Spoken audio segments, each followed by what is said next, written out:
Alright, ngayon naman meron tayong bike na galing sa Aigo. Pinag-iisipan namin kung kanino namin pwedeng ibigay. Ang nakita namin na sa tingin namin magagamit niya talaga yung kababata ko dito, si Eric. Dahil wala siyang service. Ang service niya ngayon, Kalabaw. And yun nga, pag pumupunta siya sa farm market siya kung saan man, tatawid siya papunta sa baryo, wala siyang service, wala siyang masakyan. Mas better doon kay Eric kasi malaking maitutulong kay Eric. Una, bagong panganak yung asawa niya. Tapos magkukuha ng pagkain ng baboy o kalabaw, pupunta sa farm. Wala siyang service, minsan pupunta rito, nanghihiram ng motor. Katulad kanina kahapon, di ba? Ayun, nakita namin na talagang deserving siya kasi simula pala nung dumating kami, start na mag-repack, magbuhat, magbaba ng mga ipamimigay na goods para nga sa mga nasalanta, sa paglalagay sa bangka, basa siya, halos sobra kalahati ng katawan, deserving talaga siya.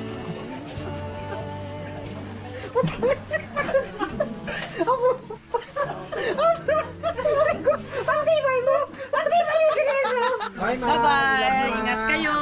Pag pahinog na mababalik kami. Rek, bakit na lang ako ng bike, Tol? Tulong na lang. Rek! Kamusta ka na, Rek? Hirap pa rin. Bakit hirap? Pero kaya naman, nakakatawid naman. Ha? Nung bisis isang araw, okay na. Ngayon, sa'yo na yan, Rek. Where home